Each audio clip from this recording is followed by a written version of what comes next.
That will just be one of those things. I have to get used to you. You have to get used to somebody.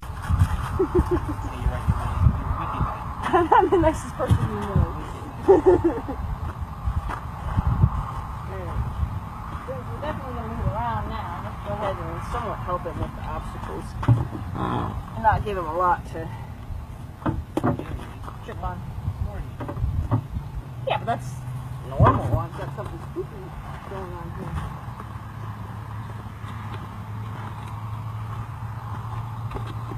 So, what I would do when I introduce a tarp to a horse that's maybe, hopefully, doesn't have any experience, including not negative, I just do stuff with it. As if they're just kind of hanging out with me and I got something to do. I'm putting a tablecloth on the table.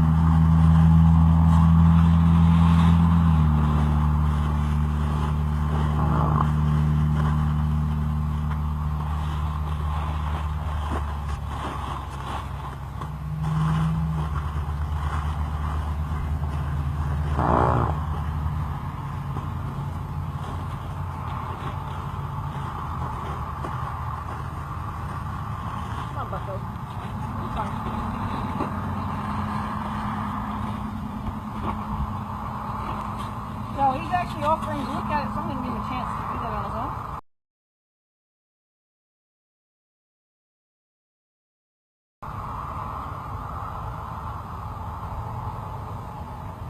That's just on now. He actually asked me to look at it.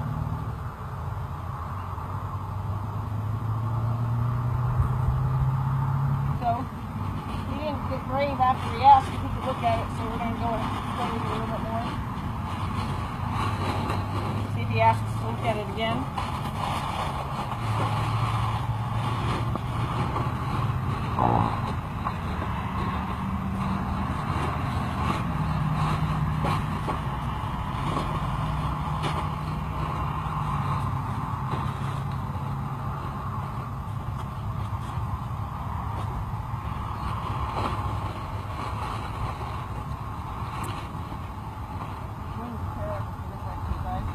Good and bad.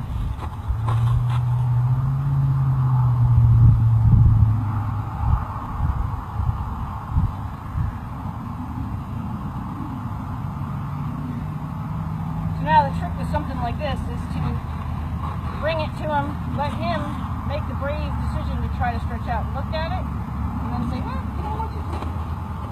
Right now. No. Because now his curiosity will get stronger because he didn't even get a chance to look at it.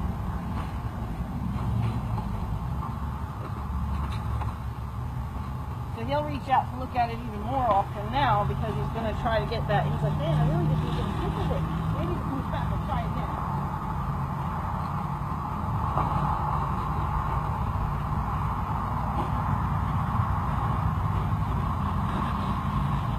Now I'm going to actually offer it to him again.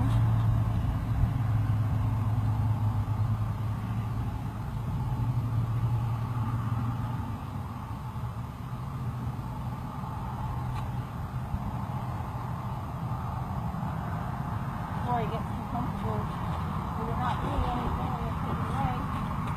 Because the idea is to get him completely over it, not just to get him over, you know, and put his nose on it. So it almost like doing them a disservice by letting him put their nose on it and then them getting over just that when we have so much more to do.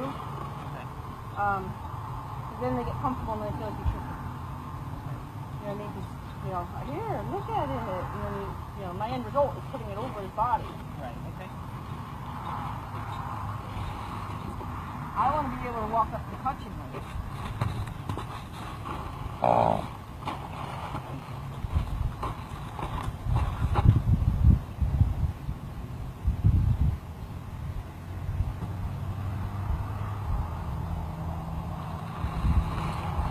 So obviously my next goal right now is to put that lean on his body.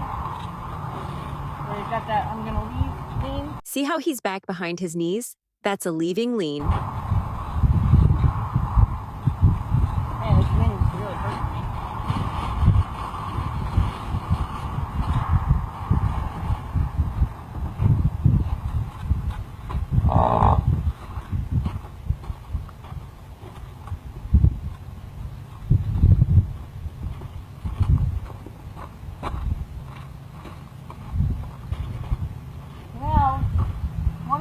might do, because I'm the one holding this pressure, I might turn my back. You can think he's sneaking up on me. Now, I'm the motor. So if the motor's shut down, you may be more brave to check it out.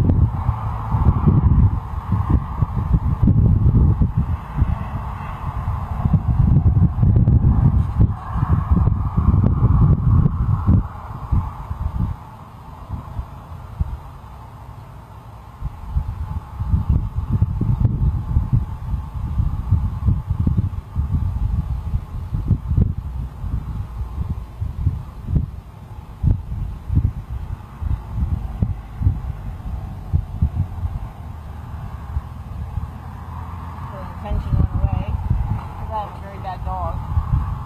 Chase!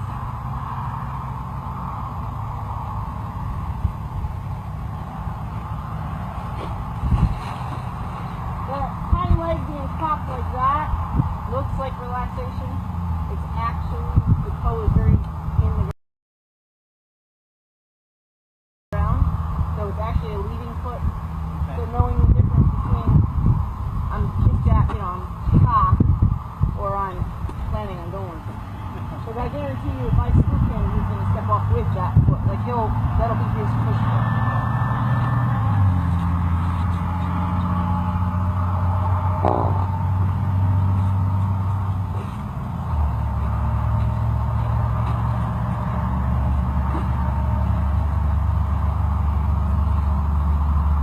So what's going on?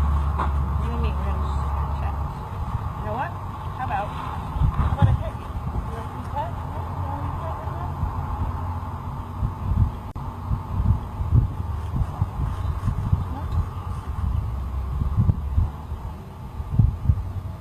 What if?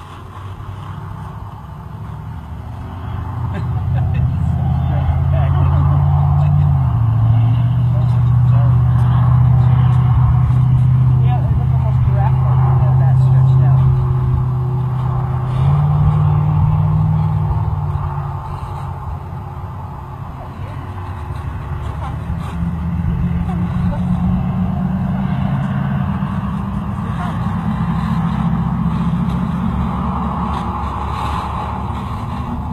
Really small for this reason. Ready?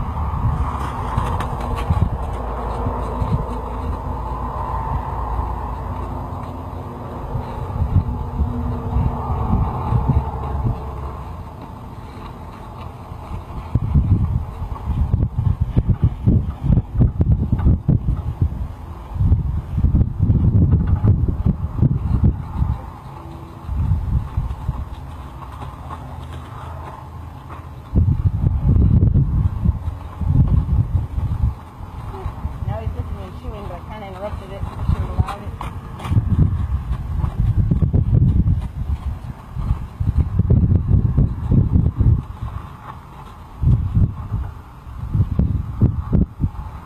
Now he should look and chew again. This time I'll let him.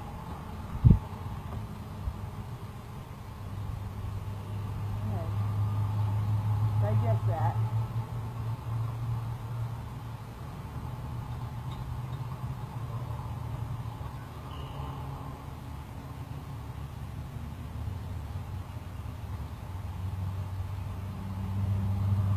Drop your head a little bit, lift and chew so we can go back to working. I take breaks that allow the horse to find relaxation without fear of pressure. Yeah. Here I'm waiting for him to lower his head and get a solid breath. To the side. I'm thinking about it. I just not sure how to do it. I was just doing that yet. Go ahead then. Go ahead then, you can do it.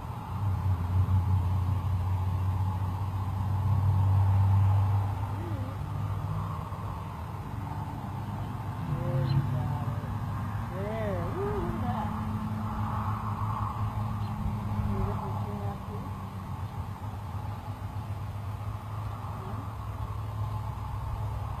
Hold down one hand. Allowing them to get the safe moment to lower their head helps them take some of the brace out of their body. That all I'm gonna get? That's all I'm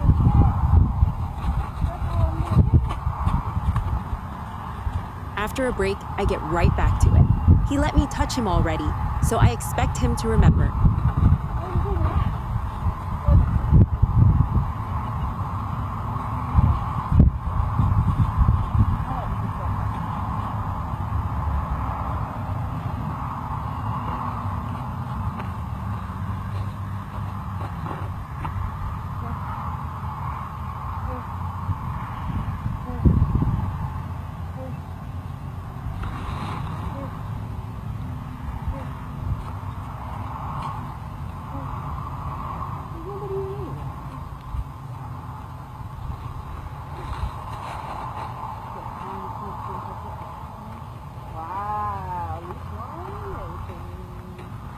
Now I'm not going to get stupid and go off to this side because he's not registering on this side. It'll be all new again on the other side.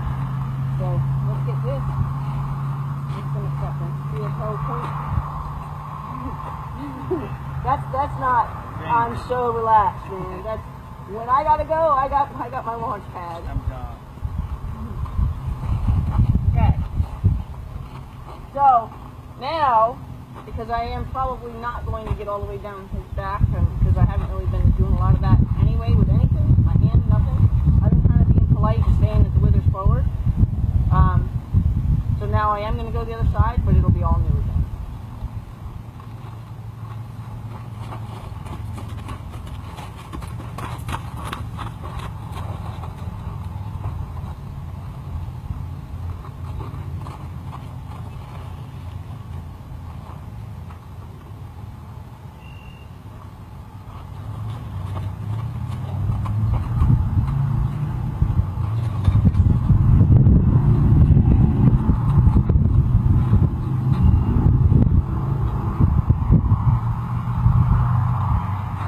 Stepping on the rope, so I'm slapping my own leg to make noise to encourage him to yield. One yield step should release the rope under his foot.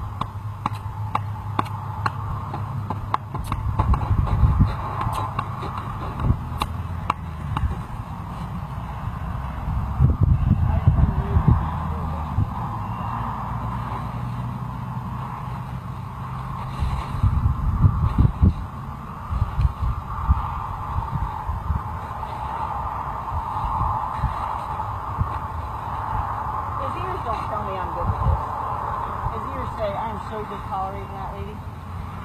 So, like I said, I've only been asking him to allow me to touch this side of him. You know, from the shoulder, from the wither forward. So, I'm only going to ask for that right now.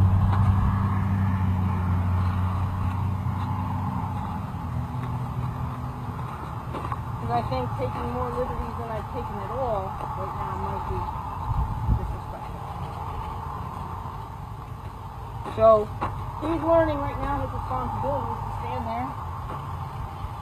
I don't believe in micromanaging horses. I don't believe in holding them, positioning them, and then making them not have a choice. I want them to have a choice, and I want them to make the right choice, which is my responsibility is to make them right here. Now the next thing I would do is I'd give him a break, but I'm going to go ahead and take a hold of him only because I'm going to be spreading this way out.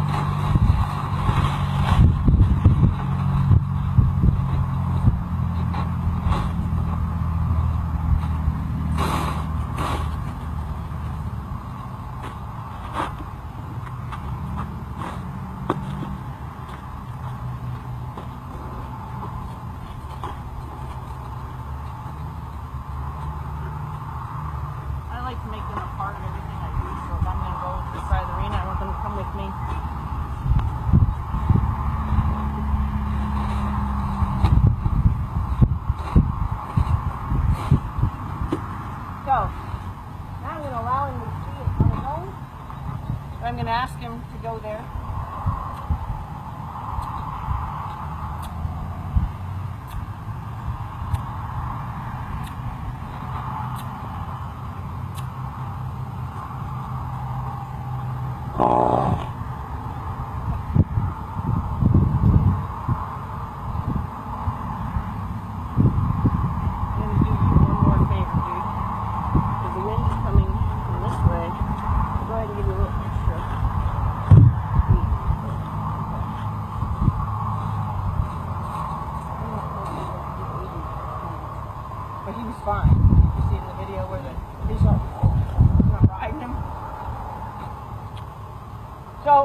tries, I'll leave him alone. So that's, to me, that's trying.